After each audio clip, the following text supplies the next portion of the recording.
Arthur Abraham just retained his WBO 168-pound title. He's cleanly, effectively defeated Paul Smith. Now, Paul Smith, don't get me wrong, put on a hell of a fight. And in fact, there was many times when I thought he was going to be stopped. So if I look at this Paul Smith now, and I look at the one that fought James DeGale, and look at the one that fought George Groves, this Paul Smith is vastly improved. But one thing I wanted from him is, like, for example, he was throwing a lot of jabs, but that high guard defense of Arthur Abraham is very underrated. He could not get a jab literally in.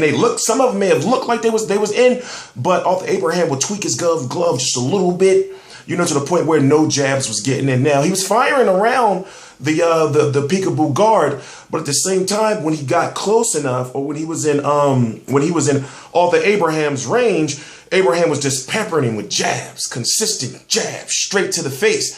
And then what he was doing is it would be jab straight, jab straight, jab straight. And then you'll see Paul Smith, you know, at certain times during the fight, just start, you know, who says it? The term languishing. Al Bernstein, Showtime. Start languishing on the ropes. And I'm thinking, why, you know, because there would be times, right, that, you know, he would have somewhat of some control of the round. Then you'll see him on the ropes. And then, you know, the way Arthur Abraham fights, in my opinion, he fights kind of lazy to the point where he waits for you to put yourself in a position and then he fires off. For example, if you know, he may follow you all around the ring, but if you get into his range, then that's when he starts firing off combinations and he fights in burst. So therefore, if you're on the ropes, you know, he gets you right there, start firing off in burst. So I'm thinking each time Paul Smith goes to the ropes, what does Arthur Abraham do? Go in there and just start firing directly, just straight in through his guard. So to look at the Paul Smith and to look at the performance he put up, and also it was massive hype around this fight. And you got to forgive me because I will be doing another video, but I have to make this video a little bit quick because there's an overlap. Gennady Golovkin is taking on Martin Murray, and you know the Paul Smith fight, the Arthur Abraham Paul Smith 2 fight just ended. So you know you got to bear with me. I'm T Street Controversy with RealCombatMedia.com. I cover every single major fight live. What's next for Paul Smith? Honestly, you know, he should be able to headline an event himself next, to be perfectly honest with you, because to see the support and also to see how many people that he helped put into that arena. You know, yes, Arthur Abraham was from Germany, but that he helped put into that arena. You have to think that he still has a pretty prosperous career ahead of him. It's just that Arthur Abraham was just he was so much stronger. He was so much more skilled, and that's the best way I can put it. Even if it looked like, as I say, Arthur Abraham was fighting lazy, still he was outworking. It seemed like Paul Smith was doing a lot of work. Paul Smith was doing a lot of moving, but Arthur Abraham was outworking him. And also, you know, both of these guys put on a lot of weight. But the fight's over now. Let's see if we can get like a post-fight interview. Let's see if we can hear some talking. Give me a minute. Please subscribe. Well, let's get thoughts from Paul now. He's with Adam Smith. Here we go. Paul, 2 world title challenges, 24 rounds with Arthur Abraham. Never easy, is it? No, excuse me. It's not. Started off okay. Come with a great body shot. Round 2 or 3. Did it well. Yeah, I done it well. Something like, to be honest with you. Come with a good head shot. Probably the 4th or the 5th. Shook me up a little bit. Shook me once or twice, to be honest with you. He was better tonight. Thought that was a bit better, but I never quite recovered from the body shot or the shot in the 5th or the 4th. But thought to come on late, you know, with a good talent off in the corner of Joe. And, you know, managed to push on, but I remember looking at the sign around 5 or 6 thinking he's in with this body shot here, and I was feeling it because of the body shot, you know, it takes a lot out of you. But he looked very strong, very accurate. His defence was so good tonight too. Defence was quality, and he's so hard. We were training in the gym about 3 or 4 years, 3 years on first during job. I used to shout outside the ring to me Arthur Abraham, that's the type of defence he wanted me to adapt in sparring. It's worked so well for me. In the past, I believe I've got a good defence, you know. I can quite the strength in the arms as Arthur Abraham to stop so many shots coming through. He's like a brick wall, but you know, I felt I've held me on more than enough with a quality world champion. He's only behind Kalle in the Super Middleweight division, and I believe I beat him the first time, but that's gone. You know, he beat me tonight. He had Did you really feel the improvement in Abraham round after round tonight compared to Kiel? Not round after round, I thought the rally got stronger, probably took the last three, definitely the last two. But, you know, it's just one of them things, there's so many ifs and buts, but I thought I left it all in there tonight. I'm not going over any regret. I wish I didn't get caught there, leave it with the body shot. I wish I didn't get caught with the head shot, because things may have been different, but, you know, no excuse whatsoever. He's done the job tonight. You caught him with a body shot as well. 6th round. A left hand, which seemed to hurt him. He's got some poker face on him, hasn't he? You know, he's not the nicest looking fella anyway, but you don't tell any emotion from him whatsoever. We've never seen him smile once, you know, I know I was in, but it's so hard, he just smirks and shrugs it off, and that kinology when he drops his hands. He's a man champion with 40-odd fights and so much experience at top level, 21 world title fighting.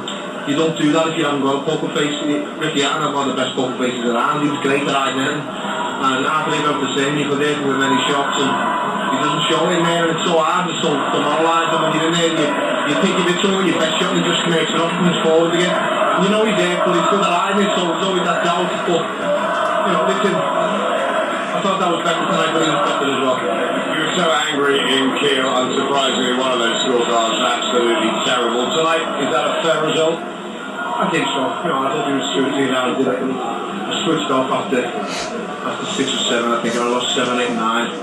Or 6, 8, or 8, 9, and 10. And I should have lost mentally on the bounce. And it was just a case of, you know, you get caught with a shot, your head goes a little bit, you get disorientated a little bit before you know you're trying to work your way back into a fight, and the rounds just go by before you know it's round 9, round 10. I'm cringing because Golovkin's in the ring right now. You're finding an uphill battle, and but you know, I can't. Strong, I thought the one the last few, but wasn't enough. Let's bring Joe Gallagher in, your trainer. I don't want to cut off the interview, that's like rude. Tell us what the tactics were beforehand and how you had to adapt in there with Abraham so good tonight. Well, very much similar as last time. Everything behind the jab, hit the body when we had the opportunity. And we did that early on. Paul then some great shots. And like Paul said though, we had a good poker face on him there tonight. But we knew it would be a better after Abraham and a more intense after Abraham. And you can see that in the viciousness of the shots Abraham tonight. Paul did well, got rocked a couple of times and came through it. And I said to him all the way through, if you go get beat, go out on your shield. And he went out there around 11 and 12, and listen, he did well to last the distance at one point. Now I was getting a little bit worried, but he dug deep, came back well, and listen, the plan was to box behind the jab all the time, which worked really well. But all plans go out the window when a smackarelli hits you on the nose, and half Abraham's right hand was a smackarelli a little bit tonight, a little bit. So, like I say, Paul did fantastically well. That's 24 rounds, and he can be proud of himself. Just came up against a better, more motivated after Abraham tonight. Both of you are students of the game. You just know how good Abraham is. Yeah, I do. I know how to beat him, but it's easier said than done. Well, like you said, Can't even say that again. Maybe if he's still around in a year's time, maybe his kid brother might beat him up for him. Bucket loads of courage. The fans came out for you again, Paul, so you didn't let anyone down. No, I just always, I'm never ever happy with second place. I never ever will be. I've been brought up that way. And, winning isn't everything. You've got to be a gentleman. You've got to be a good lad with it.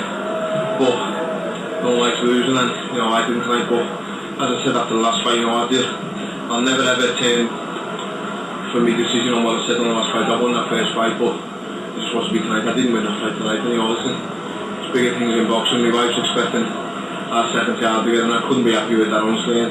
But the little fella behind me, he'll always keep a smile on my face. So life's a bigger game than boxing. It just wasn't my night tonight. Back home to Liverpool, back for a rest, back with your family, and maybe back the other side of the road to do. And basically, I mean, honestly, you know, the first fight, nobody gave Paul Smith a chance. Even nobody gave him a chance. But what it was is that Arthur Abraham didn't give him a chance, you know, in the first fight. Arthur Abraham didn't take him seriously. So, you know, he did exactly what he was supposed to do, almost similar to Mayweather versus McDonough 1 and 2. Mayweather in the first fight didn't necessarily take Marcos McDonough as seriously as he did in the second fight. So, you know, Arthur Abraham did what he was supposed to do. And Arthur Abraham also wants to have, you got to give a shout out to Arthur Abraham and also Team Sauerland's, his promotional company, because they could have just went easily for the Felix Sturm, you know, or the Stieglitz. They could have easily went that route. You know, but the fact that, you know, Eddie Hearn and Kalle Sauerland, I believe his name is Kalle Sauerland, they're tight, they're close. You know, to the point as far as, you know, they have a good working business relationship. So Eddie Hearn got him the rematch, you know, and, you know, to be honest with you, you can't ask for anything really better outside of winning the championship, you know? Because he fought on a grand stage twice, you know, in a large arena, and did something, well, came closer, in my opinion, to win a title than George Groves. Yes, George Groves knocked down Carl Froch. Oh, and by the way, I gotta let George Groves have a piece of my mind. Don't you know he blocked me on Twitter? Me, and I think I'm not even a troll. And I'm thinking, you know, okay, maybe he watches my videos. But you got to understand, that's with every boxer. I give credit what credit is due. I may slaughter you in one video. The next video, I may give you praise. It's not personal, but then you're going to block me. Like I say, if I was just like some nut-ass dude, just going on your page, on your Twitter page, posting all this stuff. You know how people troll, you know? I'm thinking like, damn, why is he so sensitive? Man, knock ginger, man, I tell you. Anyway, T-Street Controversy live at RealCombatMedia.com. I cover every single major fight live. And to the UK people watching this, if you don't know, I'll be joining your Sky Sports Boxing Toe-to-Toe Ringside podcast soon. So, if you don't know that, then you out of the loop. You out of the loop.